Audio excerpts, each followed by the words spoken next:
વિદ્યાર્થી મિત્રો, સ્વાગત છે તમારું અમારી યુટ્યુબ ચેનલ ઉપર. અને આપણે છેલ્લા લેક્ચરની અંદર એટલે કે લેક્ચર નંબર 8ની અંદર આપણે પ્રોટીન જે છે એનું બંધારણ જોયું હતું. ઓકે, પ્રોટીનના બંધારણની અંદર આપણે ખાસ કે પ્રોટીનના જે અલગ અલગ પ્રકાર છે, પ્રાથમિક બંધારણ છે, દ્વિતીયક બંધારણ છે, તૃતીયક અને ચતુર્થક બંધારણ વિશે આપણે ડિટેલમાં જોયું હતું. આજનો આપણો ટોપિક છે પ્રોટીનની અંદર પ્રોટીનનું વર્ગીકરણ, ક્લાસિફિકેશન ઓફ પ્રોટીન.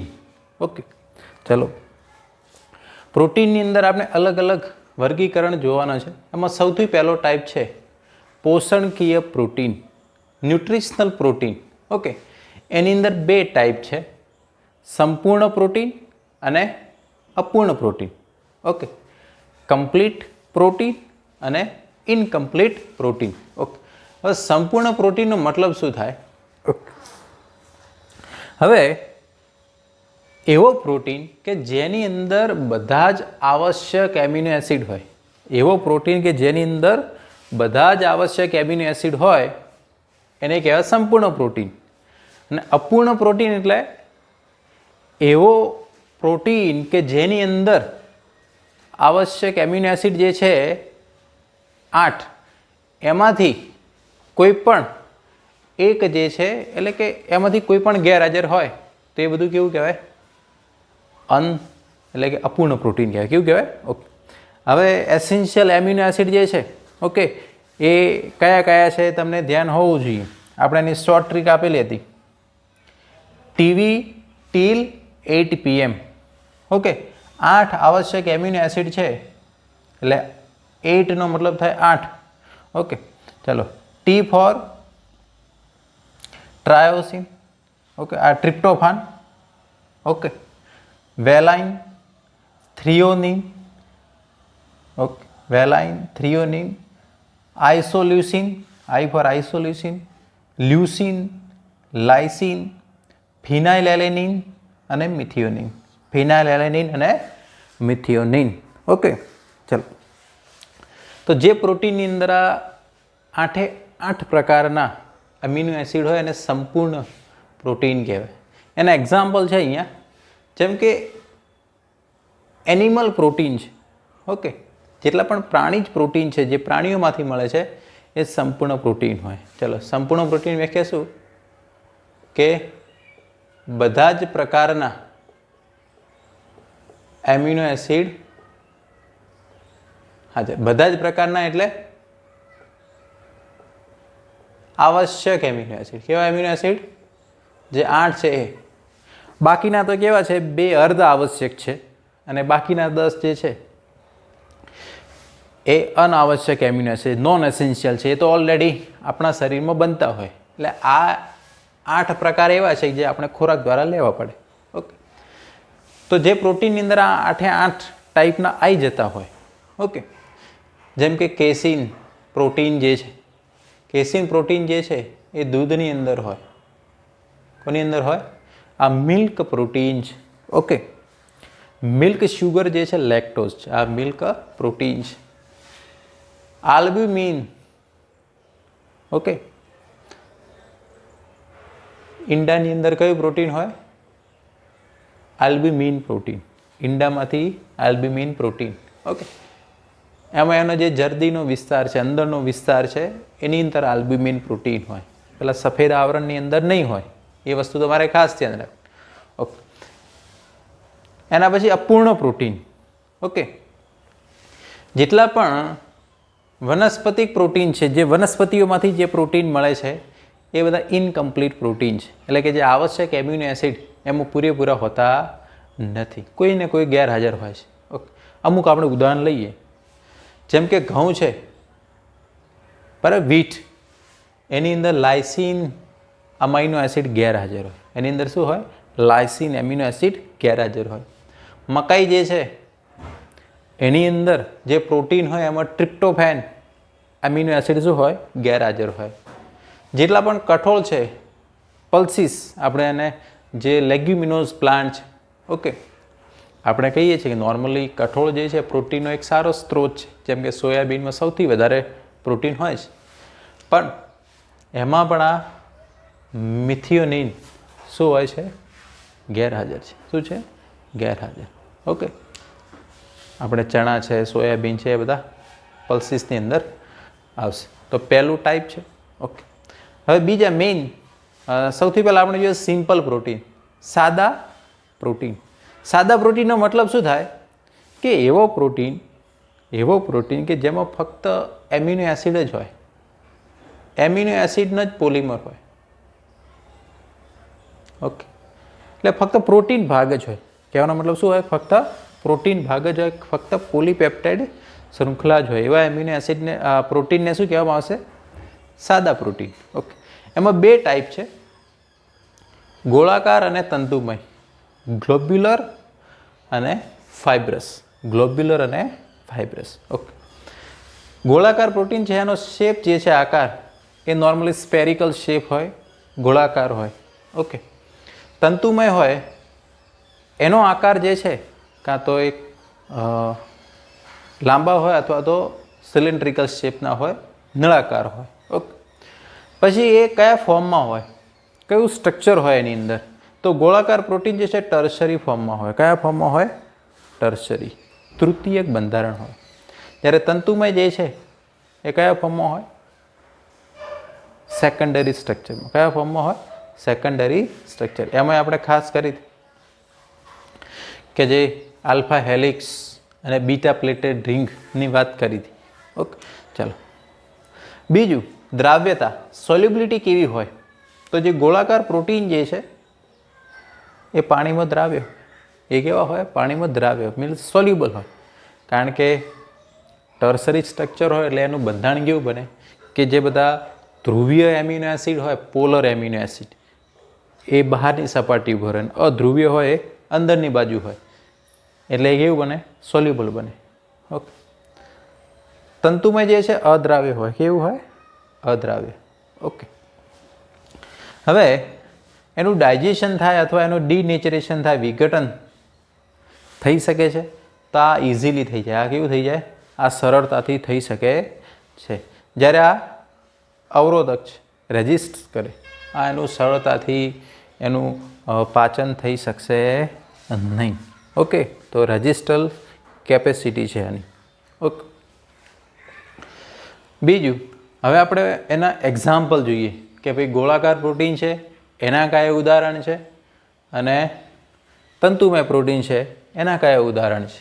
ઓકે, તો ગોળાકાર પ્રોટીનના ઉદાહરણ, એમાં સૌથી પહેલાં આપણે જે ફૂડ પ્રોટીન જે છે, ખોરાકની અંદર આપણે આવતા પ્રોટીન, જેમ કે ઘઉં હોય એની અંદર ગ્લુટીન અને ગ્લિએડિન નામના પ્રોટીન હોય. ચોખા છે એની અંદર ઓરાઇઝિન નામનું પ્રોટીન હોય. મકાઈ છે એની અંદર ઝિએઇન નામનું પ્રોટીન હોય. ઓકે, તો આ અલગ અલગ આ બધા પ્રોટીન હોય જે આપણા ખોરાકની અંદર આવેલા હોય. ઓકે, હવે એના પછી આપણે ગોળાકાર પ્રોટીનનું બીજું એક ઉદાહરણ જોઈએ અહીંયા. ઓકે, રૂબિસ્કો. ઓકે, એકચ્યુઅલી આ ઉત્સેચક છે, પણ ઉત્સેચક પ્રોટીન હોય. ઓકે, હવે આ રૂબિસ્કો જે છે એનું પૂરું નામ શું થાય? Ribulose biphosphate કાર્બોક્સિલેઝ ઓક્સિજિનેઝ. Ribulose biphosphate કાર્બોક્સિલેઝ ઓક્સિજિનેઝ. આ જે છે હરિતકણમાં જોવા મળે. કોની અંદર જોવા મળે? હરિતકણમાં. ઓકે, ક્લોરોપ્લાસ્ટની અંદર. અને આ ખાસ કરીને બે પ્રક્રિયાઓ કરવામાં મદદરૂપ થાય છે. ઓકે, એક CO2 સ્થાપન અને પ્રકાશ શ્વસન. આ બે પ્રક્રિયાઓમાં મદદ. CO2 સ્થાપનમાં CO2 ફિક્સેશન થાય એટલે એને કાર્બોક્સિલેશન કહેવાય. C ફોર કાર્બોક્સિલેશન અને O ફોર ઓક્સિજનેશન, એટલે પ્રકાશ શ્વસનમાં ઓક્સિજનનું સ્થાપન થાય એટલે એને ઓક્સિજનેશન કહેવામાં આવે. શું કહેવામાં આવે? ઓક્સિજનેશન. ઓકે, એના પછી હિસ્ટોન પ્રોટીન. ઓકે, હવે આપણા કોષ કેન્દ્રની અંદર આપણું જે DNA હોય એ હિસ્ટોન પ્રોટીનની આજુબાજુ વીંટળાયેલું હોય. કોની આજુબાજુ વીંટળાયેલું હોય? Histone protein. ઓકે, એની અંદર ખાસ કરીને આર્જિનિન અને લાઇસિન નામના બેઝિક એમિનો એસિડ હોય. ખાસ કરીને કેવા હોય? એ બેઝિક એમિનો એસિડ હોય. એટલે એના કારણે એનો ચાર્જ કેવો બને? પોઝિટિવ. ને આપણા ડીએનએનો ચાર્જ કેવો છે? નેગેટિવ. કેવો ચાર્જ છે? નેગેટિવ. એટલે પોઝિટિવ ચાર્જ પ્રોટીનનો છે, નેગેટિવ ચાર્જ ડીએનએ છે. એટલે એ આપણું જે 2.2 મીટર લાંબુ ડીએનએ જે છે હિસ્ટોન પ્રોટીનની આજુબાજુ વીંટળાઈ અને કોષ કેન્દ્રની અંદર ગોઠવાશે. ઓકે, તો એ ગ્લોબ્યુલર પ્રોટીન છે. કેવો પ્રોટીન છે? Globular protein. એના પછી પ્રોટામાઇન. શુક્રકોષ જે છે એના કોષ કેન્દ્રમાં જોવા મળે. શુક્રકોષના કોષ કેન્દ્રની અંદર જોવા મળે. Nucleus of a sperm. એના પછી આલ્બ્યુમિન પ્રોટીન. કયું પ્રોટીન? આલ્બ્યુમિન. આપણા રુધિરની અંદર જોવા મળે. ઓકે, નોર્મલી એને સીરમ આલ્બ્યુમિન કહેવાય. શું કહેવામાં આવે? Serum albumin. ઓકે, એની અંદર એનું કામ છે આશ્રુતિ દાબનું. ઓસ્મોટિક પ્રેશર જાળવવામાં એ મદદ કરે. દૂધની અંદર આલ્બ્યુમિન પ્રોટીન હોય પણ એનું પ્રમાણ ઓછું હોય. અને ઈંડાની અંદર એનો જે જરદીવાળો વિસ્તાર જે છે એની અંદર પણ આલ્બ્યુમિન પ્રોટીન હોય છે. કયું પ્રોટીન હોય છે? આલ્બ્યુમિન. ઓકે, તો અમુક આ બેઝિક ઉદાહરણ છે.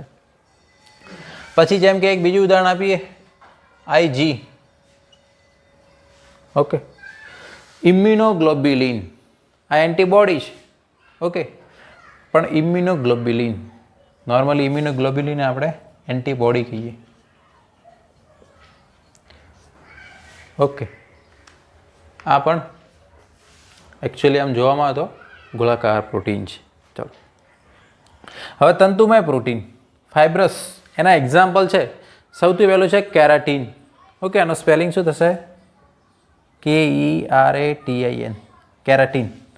ઓકે, એ કયા ફોર્મમાં હોય? આલ્ફા કુંતલ ફોર્મમાં હોય. કયા ફોર્મમાં હોય? Alpha helix. Okay, normally keratin કોની અંદર હોય? જેમ કે આપણા જે હેર છે, વાળ, એની અંદર હોય. આપણા જે નખ છે એની અંદર કેરાટીન પ્રોટીન હોય. ઓકે, અને બીજું જે બધા શિંગડા છે એની અંદર પણ કયું પ્રોટીન હોય? કેરાટીન. ઓકે, હવે કેરાટીન પ્રોટીન જે છે અદ્રાવ્ય છે. કેવો છે? અદ્રાવ્ય. એ કોઈ પણ પરિસ્થિતિમાં એનું વિઘટન થઈ શકતું નથી. તો એનું કારણ શું છે? તો એની અંદર એવો કયો એમિનો એસિડ છે જે એને આટલી બધી મજબૂતાઈ પૂરી પાડે છે? તો એમાં સિસ્ટીન પ્રોટીન અમીનો એસિડ હોય. કયો હોય? સિસ્ટીન. એ સલ્ફર ધરાવતો અમીનો એસિડ છે જે એને આટલી બધી મજબૂતાઈ પૂરી પાડે છે. અનડાયજેસ્ટેબલ છે. ઓકે, ચાલો. કેરાટીન. ફાઇબ્રિન. ફાઇબ્રિન પ્રોટીન જે છે બીટા પ્લેટફોર્મમાં જોવા મળે. Beta plated structure. Okay, normally blood clotting procedure હોય રુધિર જમાવટની અંદર. એટલે જ્યારે ફાઇબ્રિનોજન જે છે એ ફાઇબ્રિનની અંદર કન્વર્ટેશન થાય, એની અંદર આ અગત્યનો ભાગ ભજવે. Okay, collagen. ઓકે, સંયોજક પેશીની અંદર જોવા મળતો આ પ્રોટીન છે. ઓકે, પરીક્ષામાં તમને પૂછાય કે પ્રાણી સૃષ્ટિમાં સૌથી પ્રભાવી પ્રોટીન હોય. પ્રાણી સૃષ્ટિમાં સૌથી પ્રભાવી પ્રોટીનનું નામ પૂછાય તો તમારે શું લખવાનું? કોલાજન લખવાનું. શું લખવાનું? કોલાજન. ઓકે, ચાલો. તો આ બધા તંતુમય જે છે પાણીમાં અદ્રાવ્ય હોય. કેવા હોય? અદ્રાવ્ય. આપણે તંતુમયના બધા કેરેક્ટર જો અવરોધક હોય. ઓકે, રેઝિસ્ટન્સ કેપેબિલિટી હોય. ઓકે, ઇલાસ્ટીન. ઓકે, ઇલાસ્ટીન પ્રોટીન ક્યાં જોવા મળે છે? આ અસ્થિબદ્ધમાં હોય. ક્યાં હોય? આપણા જે લિગામેન્ટ્સ છે કહેવાય, જે બધા હાડકાનું જોડાણ થાય એને અસ્થિબદ્ધ કહેવાય. શું કહેવાય? તો ત્યાં ઇલાસ્ટીન પ્રોટીન હોય. કયું હોય? ઇલાસ્ટીન પ્રોટીન હોય. ઓકે. એના પછી છે એક્ટિન અને માયોસિન. ઓકે. એક્ટિન અને માયોસિન પ્રોટીન જે છે આપણા મસલ્સની અંદર જોવા મળે, સ્નાયુની અંદર. ઓકે. એ જે છે આપણા સ્નાયુ સંકોચનની જે ક્રિયાવિધિ થાય છે એ આ બે પ્રોટીનને આભારી છે, એક્ટિન અને માયોસિન. એક્ટિન અને માયોસિન. ઓકે. એની અંદર પર્ટિક્યુલર માયોસિન જે છે એના શીર્ષ ભાગમાં ઉત્સેચકીય પ્રક્રિયા થાય છે. એટલે ઉત્સેચકીય પ્રક્રિયાવાળો પ્રોટીન પૂછાય તેમાં માયોસિન લખવાનું. એક્ટિન સાથે કોઈ ઉત્સેચક જોડાઈ શકતો નથી. અહીંયા એટીપીએ ઉત્સેચકની ક્રિયાવિધિ ચાલુ હોય છે, એટલે એની સાથે એનું જોડાણ સ્થાન હોય ત્યાં એ જોડાઈ શકે છે, એટલે એ ક્રિયા ત્યાં થાય છે. એટલે અલગથી પૂછાય એ રીતે તો એમાં માયોસિન લખવાનું. ઓકે. તો આ બધા ઉદાહરણ જે છે ફાઇબ્રસ પ્રોટીનના છે, તંતુમય પ્રોટીન ને આ બધા કયા ફોર્મમાં હોય? સેકન્ડરી ફોર્મમાં હોય. ઓકે. નેક્સ્ટ કેટેગરી છે સંયુગ્મી પ્રોટીન. સંયુગ્મી એટલે કોમ્પ્લેક્સ કન્જ્યુગેટેડ પ્રોટીન કહેવાય. શું કહેવામાં આવે? કન્જ્યુગેટેડ પ્રોટીન. હવે કન્જ્યુગેટેડ પ્રોટીન એટલે આની અંદર પ્રોટીન ભાગ હોય પ્લસ બિન પ્રોટીન ભાગ હોય. પ્રોટીન પ્લસ બિન પ્રોટીન. બિન પ્રોટીન ભાગ જે છે એને પ્રોસ્થેટિક સમૂહ કહેવાય. શું કહેવાય? પ્રોસ્થેટિક સમૂહ. ઓકે. એટલે આ કોમ્પ્લેક્સ પ્રોટીન, સંયુગ્મી પ્રોટીન. સિમ્પલ પ્રોટીનમાં ખાલી પ્રોટીનનો જ ભાગ હતો. હવે એની અંદર સૌથી પહેલું ઉદાહરણ છે ન્યુક્લિયો પ્રોટીન. નામ ઉપરથી જ ખ્યાલ આવી જાય. Nucleic acid plus protein. Nucleic acid plus protein એટલે એને શું કહેવાય? Nucleo protein. આપણા કોષ કેન્દ્રની અંદર તમે જોવો છો કે આપણું ડીએનએ છે હિસ્ટોન પ્રોટીનની આજુબાજુ વીંટળાયેલું છે, એ શું કહેવાય? ન્યુક્લિયો પ્રોટીન કહેવાય. શું કહેવાય? Nucleo protein. પછી જે રિબોઝોમ જે છે, ઓકે, એની અંદર આરએનએ પ્લસ પ્રોટીન હોય અને રિબોન્યુક્લિયો પ્રોટીન કહેવાય. શું કહેવાય? રિબોન્યુક્લિયો પ્રોટીન. ન્યુક્લિક એસિડ જે છે એ અહીંયા પ્રોસ્થેટિક સમૂહ તરીકે હોય છે પ્રોટીન ભાગ સાથે. એના પછી છે ગ્લાયકો પ્રોટીન.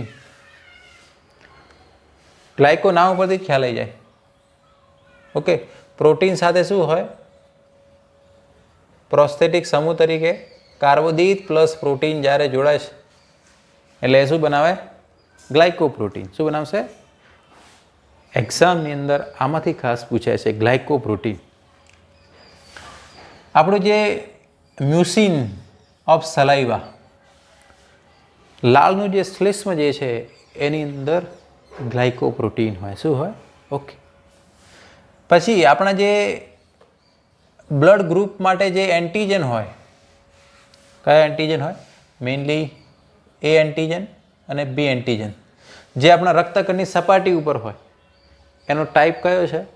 એ ગ્લાયકો પ્રોટીન પ્રકારના છે. કેવા પ્રકારના છે? ઓકે.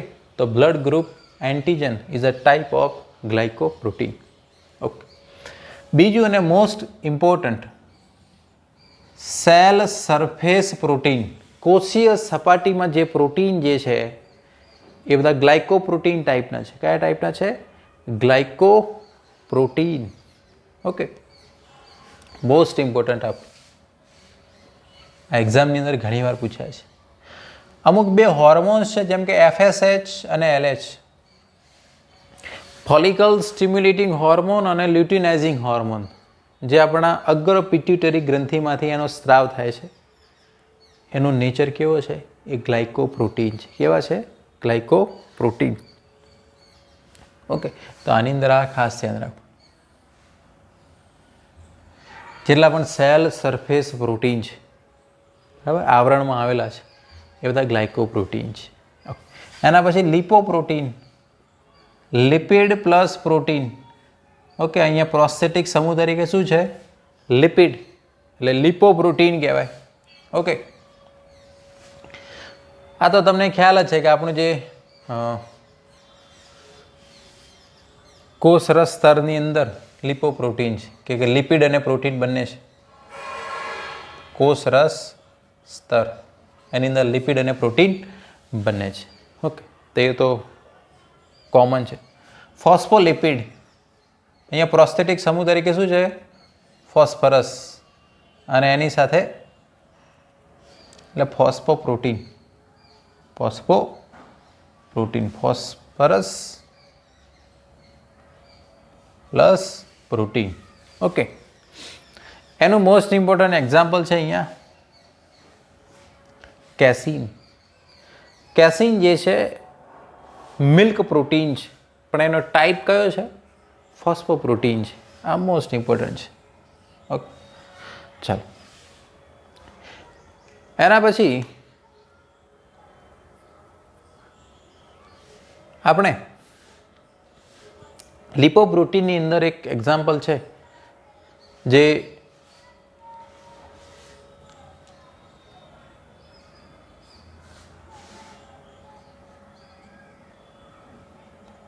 આપણે ફોસ્ફોલિપિડની અંદર.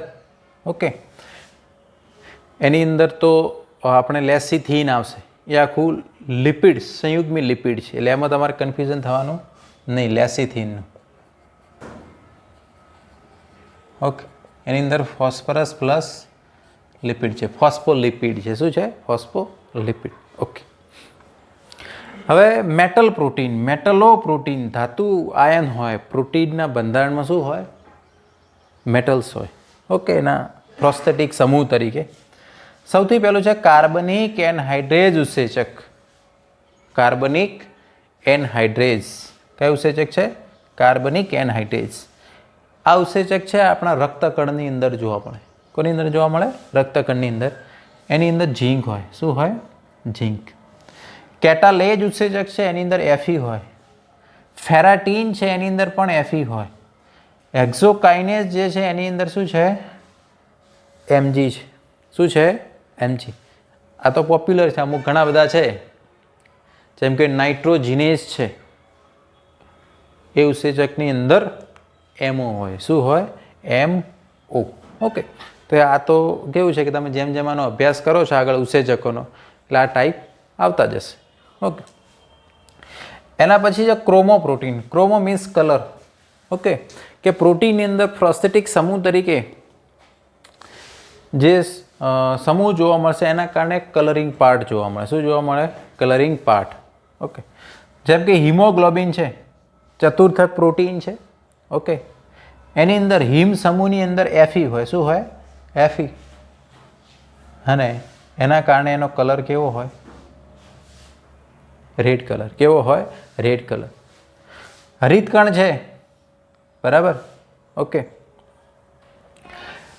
આપણે હરિતદ્રવ્ય, બરાબર છે, એની અંદર જે આપણે ક્લોરોફિલ કહીએ એની અંદર મેગ્નેશિયમ હોય.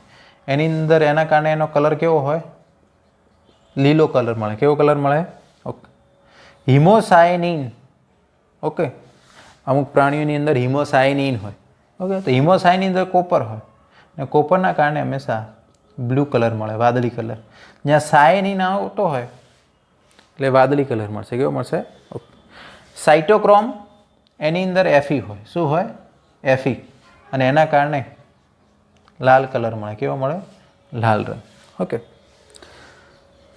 તો આપણા બ્લડનો રંગ જે છે રેડ છે, એના માટે હિમોગ્લોબિન જવાબદાર છે. ને હિમોગ્લોબિનની અંદર જે હિમ છે, ગ્લોબિન તો જે પ્રોટીન પાર્ટ છે, હિમ જે છે પ્રોસ્થેટિક સમૂહ છે, તો એની અંદર Fe હોય. ઓકે, તો એ કલરિંગ પાર્ટ દર્શાવે. તો આ ક્રોમોપ્રોટીન કહેવાય. શું કહેવાય? ક્રોમોપ્રોટીન. પણ ઓવરઓલ એ સંયુગ્મીમાં આવશે. ઓકે, ચાલો અમુક પછી કેટેગરી છે વહન પ્રોટીન, કે જે ટ્રાન્સપોર્ટ પ્રોટીન અમુકનું વહન કરાવવા માટે જવાબદાર હોય. ઓકે, જેમ કે હિમોગ્લોબિનની વાત કરવામાં આવે, HB એટલે હિમોગ્લોબિન.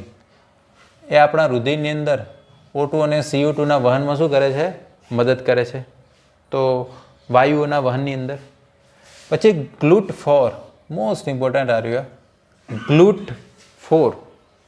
ઓકે, GLUT4 એટલે ગ્લુકોઝ ટ્રાન્સપોર્ટ. GLUT4 એટલે ગ્લુકોઝ ટ્રાન્સપોર્ટ 4. ઓકે, આ કેવું છે, એ જે છે આપણે વાત કરી કે કોષીય સપાટી પ્રોટીન, આનું કામ શું, કોષની અંદર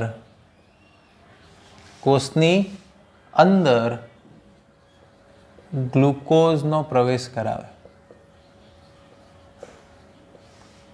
અંદર, ઓકે, બહાર ના નીકાળે. ઓકે, તો એનાથી શું થાય, કોષ જે પણ સેલ હોય એની અંદર ગ્લુકોઝનો વપરાશ થાય. શું થાય, વપરાશ.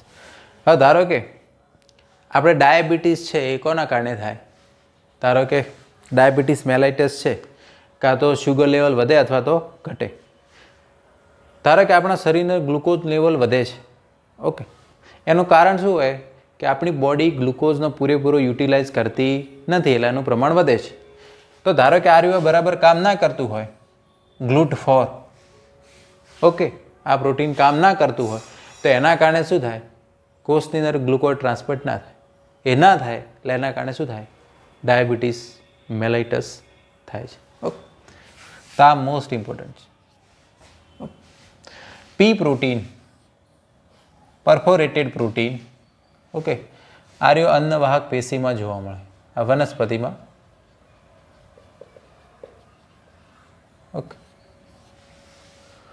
આ સોલ્યુટ મોલિક્યુલ હોય એના ટ્રાન્સપોર્ટની અંદર પી પ્રોટીન મદદ કરે. અન્નવાહક પેશીની અંદર જે ચાલની નલિકા હોય એની અંદર આ પી પ્રોટીન જોવા મળશે. ઓકે, પછી છે પ્રોટીન ડેરિવેટિવ્સ, પ્રોટીન વ્યુત્પન્ન. ઓકે, કે જ્યારે પ્રોટીન જે છે એનું પાચન થાય, ઓકે, એટલે એમાંથી પેપ્ટોન્સ અને પ્રોટીઓસિસ બને. એમાંથી શું બને, પેપ્ટોન્સ અને પ્રોટીઓસિસ. ઓકે, બીજું ઉદાહરણ છે ફાઇબ્રિનોજન, કે ફાઇબ્રિનોજન છે એમાંથી ફાઇબ્રિન બને છે. ફાઇબ્રિનોજનમાંથી શું બને છે, ફાઇબ્રિન્સ. તો આ પણ ડિરાઇવ્ડ પ્રોટીન છે. કેવું છે, ડિરાઇવ્ડ પ્રોટીન. ઓકે, તો અહીંયા આપણે પ્રોટીન જે છે એના વર્ગીકરણ પૂરું થાય છે અને આખું પ્રોટીન વિશે આપણે પૂરું થાય છે. Thank you.